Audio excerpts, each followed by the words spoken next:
Okay, I'm going to take the shock off. It's been on there for 160,000 miles, so it's about time. You're going to need a 24 millimeter, a 19 millimeter, and a 10 millimeter socket. I already loosened these, so they're going to be really easy to come off for me in the video, but you're going to need like a bar or something, a torque bar, to get it off. I use a pipe. You might want to get one of those. The sockets I got from Harbor Freight, you might want to go there. They come in a real nice box, and it's only like $13. And it comes with a whole bunch of sockets. You're going to need some special sockets for this. They're not the normal sockets you get like with the kit. When you take this shock off, on the top there's two sides of the shock, so you have to make sure you put it back the way it should be. You get this big bolt out.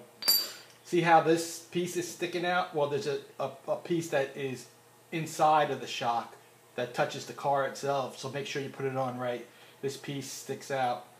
Now I got the top bolt off. There's only one other bolt, and it's on the bottom. It's a little hard to get to. It's hard to take a picture, but you'll see it when you take it off. The nut, it's actually a nut, so it's going to turn the opposite of the top one.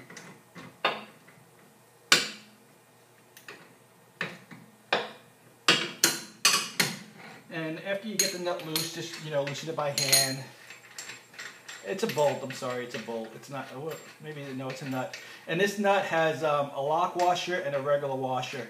The lock washer goes on next to the nut itself.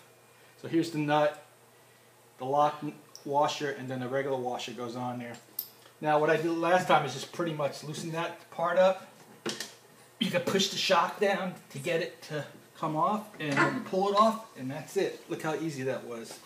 Now, there's one thing on here you have to take off. It's this little plastic shield or whatever it is. I don't know what it's for, but it doesn't come with the replacement shock, so take that off. I should have wore gloves, but it wouldn't have helped up here anyway, so. Alright. So you loosen this. This is a number 10 millimeter bolt. Alright, and these shocks don't have a right or left. They're both the same for both sides, it looks like, so don't worry about that. So then you put this back on like here. I did the other side already. It took me about 15 minutes. The first time you do it, you don't know that you have to push the shock down to get it out and like try to hit it, with a hammer and all that stuff. You don't have to do any of that. You seen how easy it was to come off. Now if we could get this bolt in, would be good. Why it's giving me grief.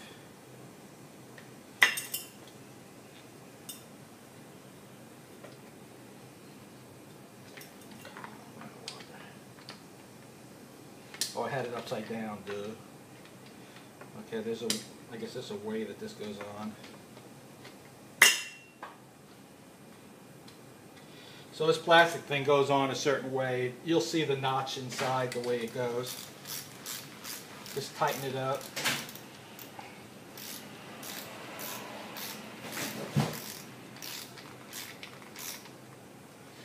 Alright, now it's ready to go back in. Just press the shock down so it'll fit nice when you want to try to get it on there. You can press it while it's up there too. Now this is the part I told you about. You see how that is internal and this is external. The internal part goes on the car itself. The other part stays there. You really can't put it on. You really have to just adjust it from the bottom pretty much.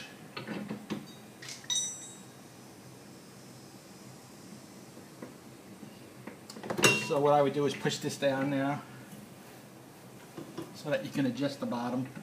You don't have to force it or nothing. Just push the shock in. Now the bottom's in, and then you just kind of let this part get ready to go on there like that. And you put the bolt back in. Doesn't have to be tight or anything, just get it in there for now. And then the nut and the washer and the lock washers here. Put it on the bottom. This is probably one of the more easy things you could do on your car. I've done one on a Camry too, if you see my other video, and that was actually a little harder. That was actually a strut, so it was a little harder.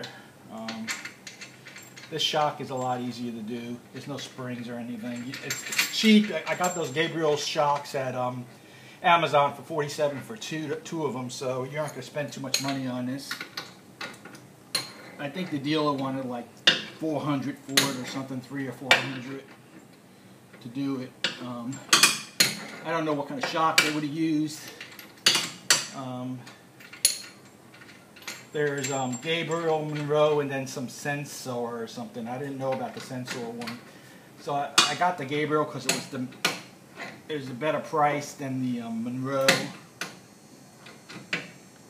It was really hard to get shocks for this car. This car is in a normal year. It's 2007 Santa Fe, and not everything. So everything in this car is different than the 2006, and sometimes it's even different than the 2008. Like the shocks are different in 2006, and I couldn't find anything online for doing this. So I seen somebody's 2006 video. Now I don't know what the torque is, but I'm just gonna make it as tight as I can with this bar. I think that's good for the bottom one. If you want to go look for the torque sizes, you can look online, I guess. Good luck with that, though, especially on this car, because nothing seems to be online for this car.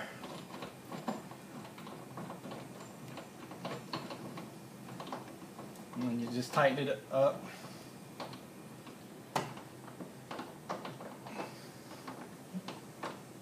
And it starts to sit in place. Okay.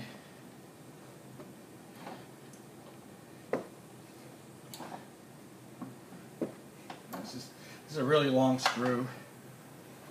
You didn't notice. Alright, then use your bar again, put it on there. And just go out as far as you can and just give it a good turn. It didn't really take too much effort to get off, so I'm not too worried about it. That's probably good right there. And that's it. That's all you have to do.